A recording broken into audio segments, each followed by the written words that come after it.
தெய்வத்தின் குரல் முதல் பாகம்.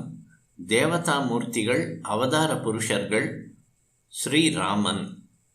ராமன் என்றாலே ஆனந்தமாக இருப்பவன் என்று அர்த்தம். மற்றவர்களுக்கு ஆனந்தத்தை தருகிறவன் என்று அர்த்தம். எத்தனை விதமான துக்கங்கள் வந்தாலும் அதனால் மனம் சலனம் அடையாமல் ஆனந்தமாக தர்மத்தையே அனுசரித்து கொண்டு ஒருத்தன் இருந்தான் என்றால் அது ஸ்ரீராமன் தான். வெளிப்பார்வைக்கு அவன் துக்கப்பட்டதாக தெரிந்தாலும் உள்ளுக்குள்ளேயே ஆனந்தமாகவே இருந்தான். சுக துக்கங்களில் சலனம் அடையாமல் தான் ஆனந்தமாக இருந்து கொண்டு மற்றவர்களுக்கும் ஆனந்தத்தை ஊட்டுவதுதான் யோகம். அப்படி இருப்பவனே யோகி. இவ்வாறு மனசு அலையாமல் கட்டி போடுவதற்கு சாமானிய மனிதர்களுக்கான வழி வேத சாஸ்திரங்களில் சொல்லி இருக்கிற தர்மங்களை ஒழுக்கத்தோடு கட்டுப்பாட்டோடு பின்பற்றி வாழ்வதுதான். சொந்த விருப்பு வெறுப்புக்கு இலக்காகாமல் வேதம் விதிக்கிற தர்மப்படி வாழ ஆரம்பித்து விட்டால் தானாகவே மனசின் சஞ்சலம் குறைந்து அது தெளிய ஆரம்பிக்கும். இந்த தெளிவால் மனசு எப்போதும் ஆனந்தமாக லேசாக இருக்கும். இந்த சித்த சுத்தி மோட்சத்திலேயே கொண்டு சேர்த்துவிடும். ஜனங்களுக்கெல்லாம் ஒரு பெரிய உதாரணமாக வேத தர்மங்களை அப்படியே அனுசரித்து ஆனந்தமாக வாழ்ந்து காட்டுவதற்காக ஸ்ரீமன் நாராயணனே ராமனாக வந்தார். ராம வாக்கியத்தை எங்கே பார்த்தாலும் இது என் அபிப்பிராயம் என்று சொல்லவே மாட்டார். ரிஷிகள் இப்படி சொல்கிறார்கள், சாஸ்திரம் இப்படி சொல்கிறது என்றே அடக்கமாக சொல்வார். சகல வேதங்களின் பயனாக அறியப்பட வேண்டிய பரம புருஷன் எவனோ அவனே அந்த வேத தர்மத்துக்கு முழுக்க முழுக்க கட்டுப்பட்டு, அப்படி கட்டுப்பட்டு இருப்பதிலேயே ஆனந்தம் இருக்கிறது என்று காட்டிக்கொண்டு ராமனாக வேஷம் போட்டுக்கொண்டு வாழ்ந்தான். ராவணன் சீதையை தூக்கி கொண்டு போன போது ஒரே மைல் தூரத்தில் இருந்த ராமனுக்கு சீதை போட்ட கூச்சல் காதில் விழவில்லையாம். அப்படிப்பட்டவனை இப்போது பக்தர்கள் கூப்பிட்டால் என்ன பிரயோஜனம் என்று கேலி செய்து கேட்டவர்கள், எழுதியவர்கள் இருக்கிறார்கள். இவர்கள் ராமனாக இந்த லோகத்தில் வாழ்ந்தபோது மனுஷ்ய வேஷத்தில் இருந்தான், மனுஷியர்களைப் போலவே வாழ்ந்தான் என்பதை மறந்து பேசுகிறார்கள். ஒரு நாடகம் நடக்கிறது, ராமாயண நாடகம்தான். அதில் லவகுச்சர்களை வால்மீகி ராமனிடம் அழைத்து வருகிறார். ராஜபார்ட் ராமசுவாமி ஐயங்கார் ராமராக வேஷம் போட்டு கொண்டிருக்கிறார்.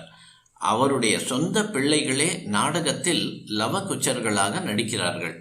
நாடக ராமன் வால்மீகியை பார்த்து இந்த குழந்தைகள் யார் என்று கேட்கிறார். ராமசுவாமி ஐயங்காருக்கு தம்முடைய பிள்ளைகளையே அடையாளம் தெரியவில்லை என்று நாடகம் பார்க்கிறவன் கேலி செய்யலாமா? நாடக வால்மீகி இவர்கள் ராஜபாட் ராமசுவாமி ஐயங்காரின் பிள்ளைகள், நீங்கள் தானே அந்த ராமசுவாமி ஐயங்கார் என்று பதில் சொன்னால் எத்தனை ரசாபாசமாக இருக்கும். வாஸ்தவத்தில் இருப்பதை, வாஸ்தவத்தில் தெரிந்ததை நாடகத்தில் இல்லாததாக தெரியாததாகத்தான் நடிக்க வேண்டும். ஸ்ரீராமன் பூலோகத்தில் வாழ்ந்தபோது இப்படித்தான் மனுஷ்ய வேஷம் போட்டுக்கொண்டு தம் வாஸ்தவமான சக்தியையும் ஞானத்தையும் மறைத்து கொண்டு வாழ்ந்தார். வேத பொருளான பரமாத்மா தசரதனின் குழந்தையாக வேஷம் போட்டுக்கொண்டவுடன் வேதமும் வால்மீகியின் குழந்தையாக ராமாயணமாக வந்துவிட்டது. அந்த ராமாயணம் முழுக்க எங்கே பார்த்தாலும் தர்மத்தை தான் சொல்லியிருக்கிறது. ஊருக்கு போகிற குழந்தைக்கு தாயார் பட்சணம் செய்து தருகிற வழக்கப்படி கௌசல்யா தேவி காட்டுக்கு போகிற ராமனுக்கு 14 வருஷங்களும் கெட்டுப்போகாத பட்சணமாக இந்த தர்மத்தை தான் கட்டி கொடுத்தாள். ராகவா, நீ எந்த தர்மத்தை திருத்தியோடு, அதாவது தைரியத்தோடு நியமத்தோடு அனுசரிக்கிறாயோ அந்த தர்மம் உன்னை ரட்சிக்கும் என ஆசீர்வாத பட்சணம் கொடுத்தாள்.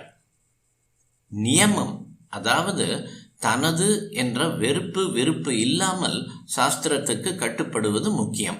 அதே போல் தைரியம் முக்கியம். ஒருத்தர் பரிகாசம் பண்ணுகிறார் என்று தர்மத்தை விடக்கூடாது. ராமனை சாக்ஷாத் லக்ஷ்மணனே பரிகசித்தான். அண்ணா, நீ தர்மம் தர்மம் என்று எதையோ கட்டி கொண்டு அழுவதால் தான் இத்தனை கஷ்டங்களும் வந்திருக்கின்றன. அதை விட்டு தள்ளு. தசரதன் மேல் யுத்தம் செய்து ராஜ்யத்தை உனக்கு நான் ஸ்வீகரித்து தர அனுமதித்தா என்று அன்பு மிகுதியால் சொன்னான். ஆனால் ராமன் யார் எது சொன்னாலும் பொருட்படுத்தாமல் தர்மத்தையே காத்தான். கடைசியில் அது அவனை காத்தது. தர்மம் தலை காத்தது.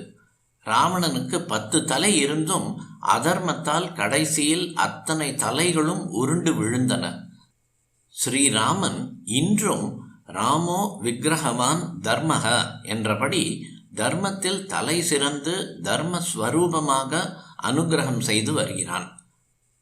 சாக்ஷாத் ஸ்ரீராமனை லட்சியமாக கொண்டு ராம ராம என்று மனசார சொல்லிக்கொண்டே இருக்கிறவர்களுக்கு சித்த மலங்கள் எல்லாம் விலகும்.